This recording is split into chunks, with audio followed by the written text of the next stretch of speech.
Bienvenue, moi je m'appelle Fiston Mudachumwa, fondateur, PDG de l'édition Mudachumwa Publishing House. Ce qu'on fait, on publie des livres dans le processus de livres pour les gamins.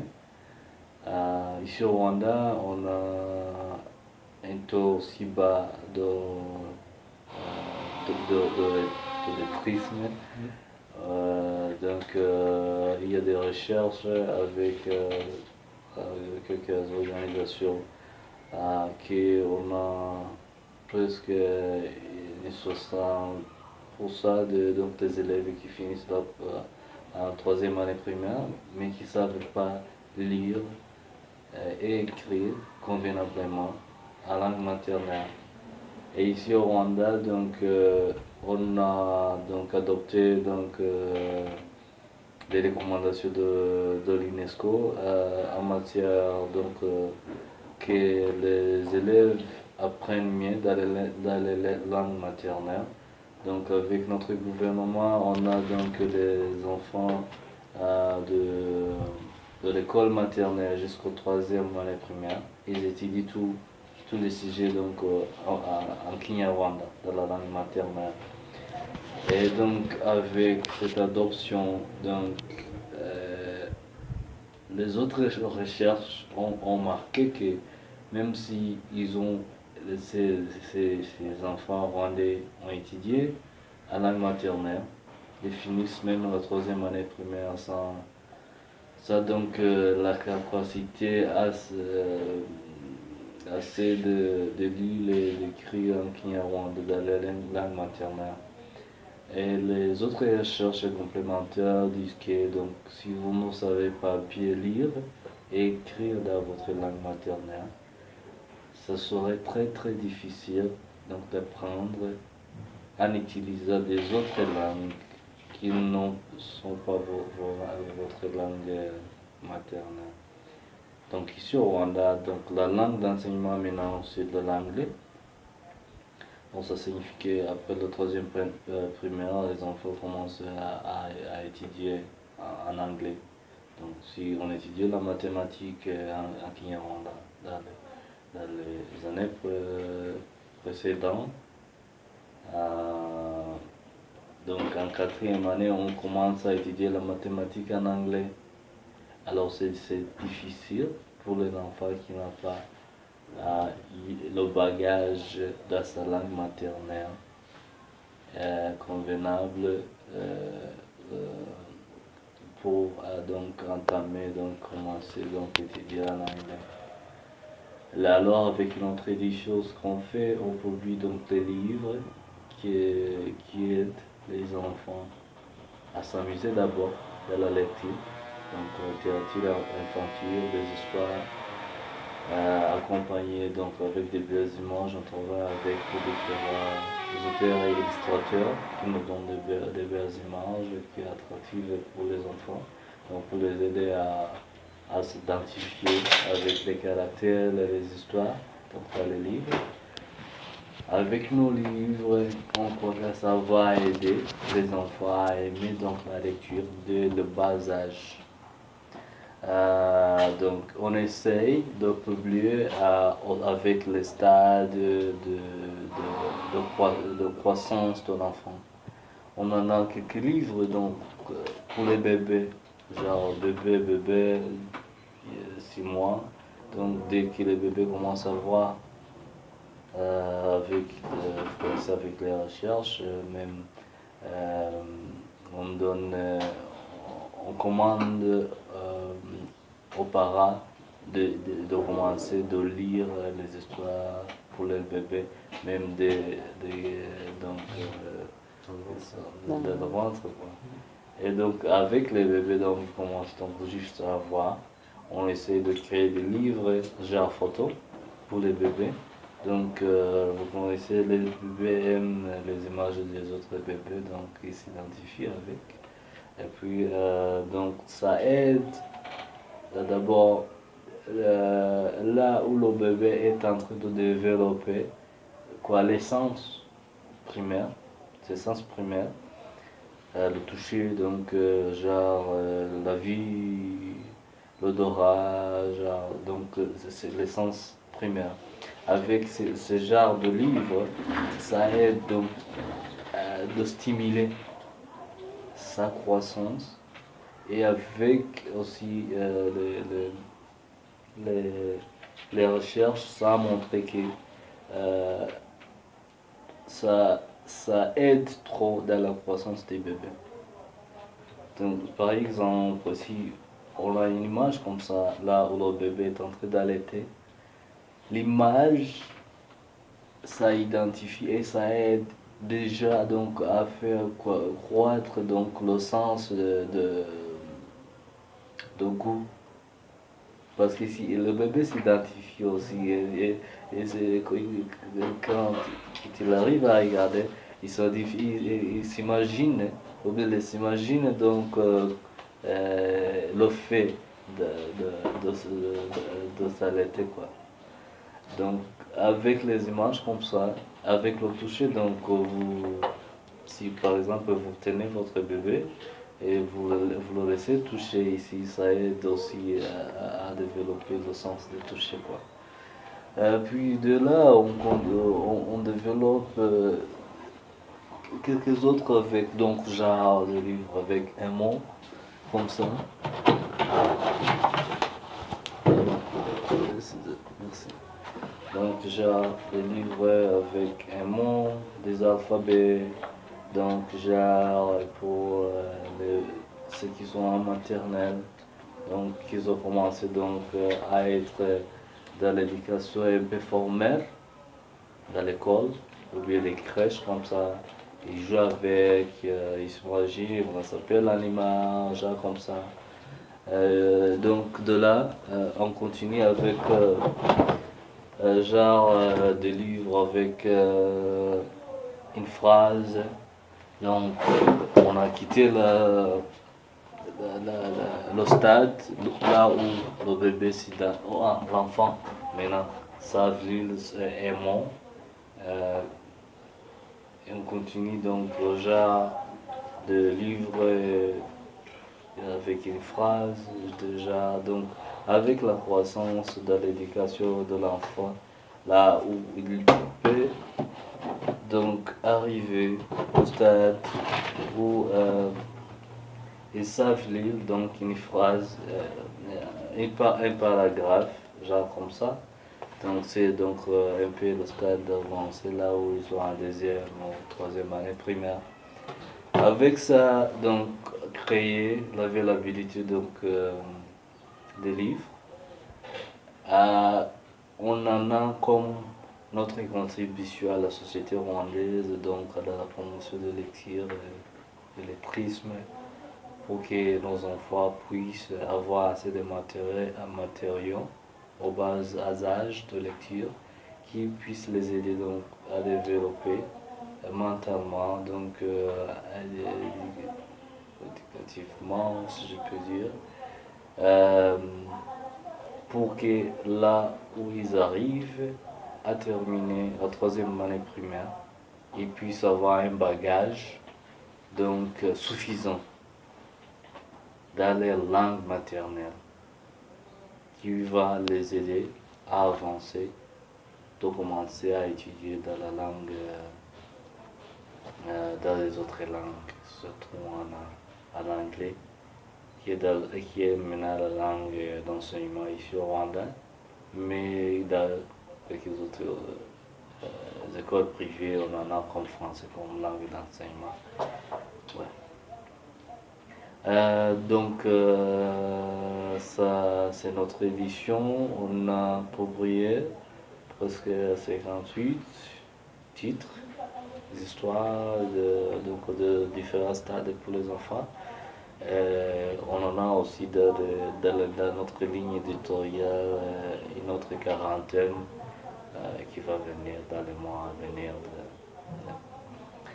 On travaille donc avec presque 50 auteurs rwandais, surtout la majorité ce sont des jeunes, et les illustrateurs. Ouais. En bref, c'est notre tradition. Bienvenue encore. Merci. Je m'appelle Romane Chaouki. Je suis une Rwandaise, j'habite en France et ça fait à peu près 4 ans que j'habite là-bas. J'ai connu Mudachumura via un ami commun qui travaille Kigali Public Library. Et c'était une fois que j'avais créé une Chuti Initiative et que je voulais aider mon pays dans différents projets et surtout pour aider la jeunesse à... Et c'était aussi pour, comment dire, améliorer l'image du Rwanda qu'on a à l'étranger. Et il m'a recommandé Modachumola comme quelqu'un qui a des bels projets pour l'avenir des Rwandais. Et je me suis dit, avec Kinshuti, que je pourrais l'aider à ramener ses livres dans le diaspora rwandais qui se trouve principalement en France et en Belgique. Ce qui m'a motivé, c'est que j'ai vu que la plupart des Rwandais, les enfants qui sont nés là-bas, ils ne maîtrisent pas beaucoup leur langue maternelle. Et je pense qu'une fois qu'ils reviennent ici en vacances, ils ont du mal à communiquer parce que ici, la plupart des gens, ils ne maîtrisent pas le français et eux, quand ils arrivent, ils parlent que français et du coup, ça pose un petit problème, je pense, les familles arrivent à gérer. Et je me suis dit, ça peut être ma contribution.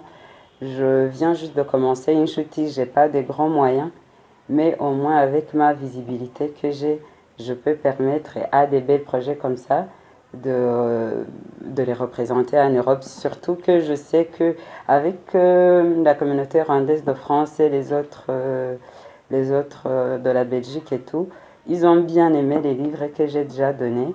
Ils ont trouvé que cette initiative est vraiment bien et que ça permettra plus tard de raconter nos propres histoires. La plupart des histoires des Rwandais sont racontées par les étrangers. Et ça m'a frustré un peu. Je me suis dit pourquoi nos histoires sont racontées par les étrangers alors que nous, on peut le faire nous-mêmes. Et c'est pour cela que je me suis dit qu'avec ce que fait Fiston dans cette maison d'édition, c'était vraiment bien et que ça peut être la base. D'abord, si nos enfants aiment lire, s'ils comprennent le Kinyarwanda, qui savent écrire, c'est pas le talent qui manque. J'en connais déjà qui font des poèmes, mais qui n'ont peut-être jamais pensé à faire des recueils de poèmes en Kinyarwanda ou à les vendre. Du coup, je me suis dit, ma contribution va être de l'aider à amener son travail où il n'y est pas. Et puisqu'on partage les mêmes valeurs, on aime bien l'écriture, on aime bien lire, et ça nous a permis de nous rapprocher. Et ça va faire bientôt 5 mois qu'on travaille ensemble. Et ma petite contribution, c'est de prendre ces livres et d'essayer de les distribuer dans la communauté rwandaise qui est en France et en Belgique ou même dans d'autres pays qui sont vraiment proches de la France parce que avec les moyens, on ne peut pas peut-être aller en Russie ou dans d'autres pays, mais au moins tous les pays qui sont autour de la France, Belgique, Allemagne, Espagne et l'autre pays là à côté de la France. Bon, c'est pas grave. Mais voilà, au moins que je sois là, s'il y a quelqu'un qui vend et lit un livre, c'est facile que moi je lui envoie venant de la France plutôt que c'est lui qui l'envoie à partir du Rwanda. Là, ça prendra du temps et ça va coûter très cher. Donc en gros, c'est ça. Et c'est une des missions de Inchuti, comme on peut le voir sur la bannière. C'est vraiment notre principale mission de promouvoir la lecture, l'écriture dès le bas âge. Et comme ça, on construira un meilleur Rwanda pour nos enfants et nos futurs petits-enfants. Voilà, voilà. Je m'appelle Shaoki Nabil. On a créé l'association Une Chouette Initiative avec ma femme.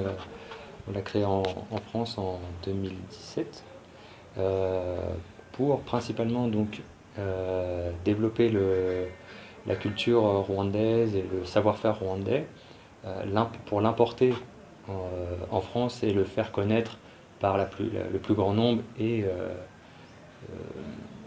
le faire reconnaître aussi, enfin le faire apprendre aux Rwandais qui vivent en France, aux enfants des Rwandais qui vivent en France, qui reviennent un peu à leur histoire, à leur culture, voilà, qui pourraient se perdre. Ensuite, enfin, voilà, on développe la culture et en même temps, on aide les plus démunis au Rwanda pour pouvoir développer le pays, simplement pour lutter contre l'illettrisme, lutter contre voilà, le, voilà, enfin, lutter contre l'illettrisme, hein, simplement, voilà, principalement. Donc, donc on a commencé déjà notre première initiative là la semaine dernière en distribuant des fournitures scolaires, en distribuant des livres scolaires à l'école primaire de Cap-Caille voilà, avec l'aide de l'éducation nationale. Donc voilà, c'est notre première initiative voilà, pour commencer avec le peu de moyens qu'on a eu.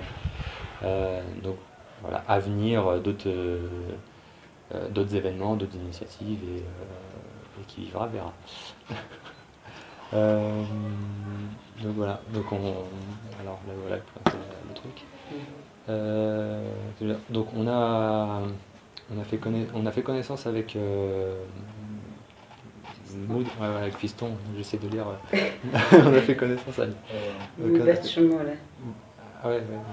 Donc on a fait connaissance avec Muda Chumura Publication House récemment, parce qu'on a aimé le développement qu'il a fait dans son pays en voulant aider les enfants à aimer la lecture, à aimer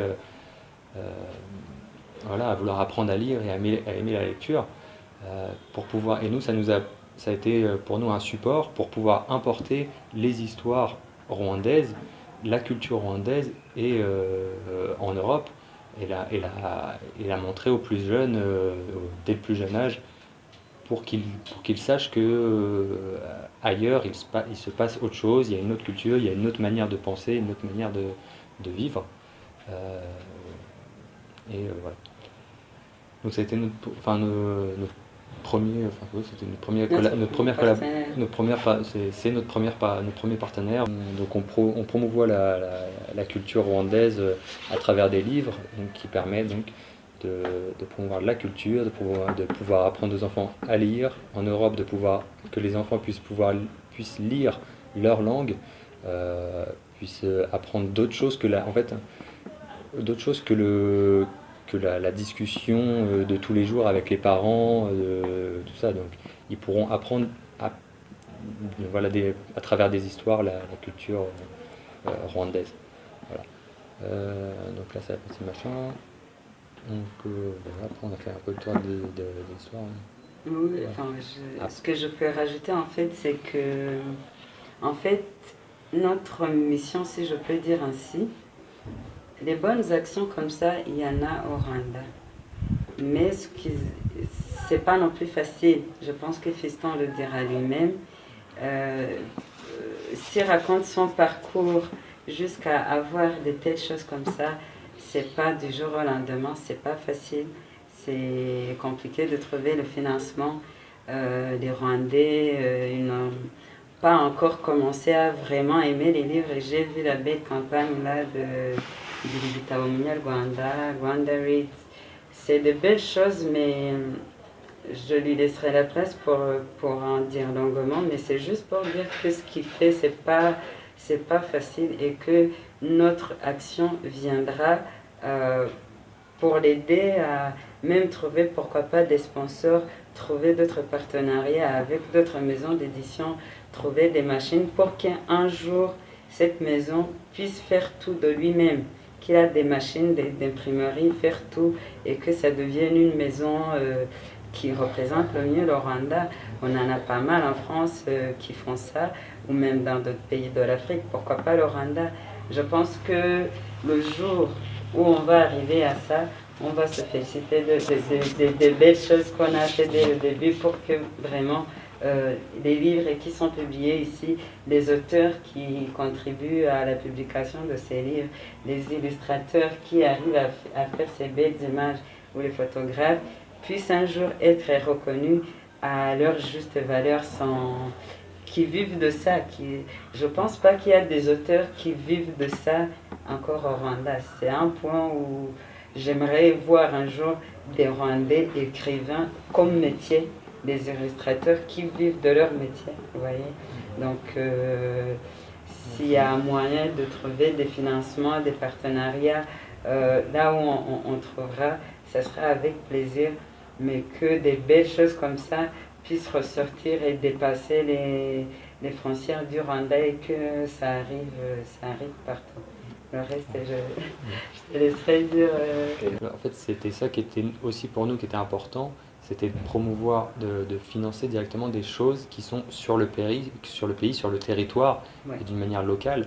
Parce que on aurait très bien pu importer des livres voilà, de France, arriver avec des livres tout finis, d'occasion, et les distribuer comme ça.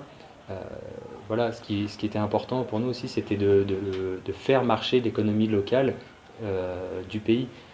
Parce que c'est voilà, c'est une des choses que les ONG doivent faire, c'est pas seulement apporter des objets. C'est voilà, c'est très bien d'aider, mais ce qu'il faut, c'est faire développer l'économie du pays voilà, en achetant des choses ici. Voilà, les cahiers, les stylos, simplement, on les achète sur le territoire, on fait marcher l'économie. Parce que c'est simple, c'est si on avait importé des cahiers, enfin voilà, on peut importer le matériel, on va le payer plus cher en Europe, on va l'importer ici, donc ça nous fait des frais de transport en plus. On va le distribuer gratuitement, donc du coup aussi la personne qui a prévu de vendre ses cahiers et ses stylos, eh ben, elle va pas trouver acheteur parce que nous on les aura distribués gratuitement. Donc au lieu on apporte une bonne chose, mais en fait on crée un problème qu'on ne voit pas. À long terme. On crée un problème qu'on ne voit pas, c'est-à-dire un problème économique derrière de la personne qui lui avait prévu de vendre des cahiers et qui ne peut pas les vendre parce que nous on les a donnés gratuitement. Ouais. Voilà. Donc, il faut penser au-delà du don, il faut penser économie, il faut penser que le pays a besoin n'a pas besoin,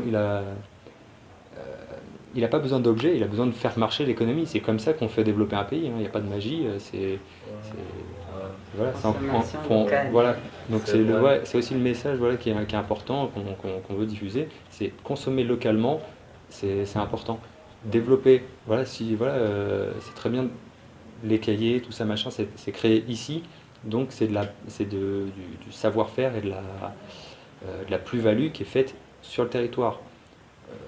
Voilà, on va pas importer des choses déjà finies et puis et les distribuer. Ça n'a pas d'intérêt. Ça tue donc le marché local. Ça tue le marché, voilà, ça tue le marché local.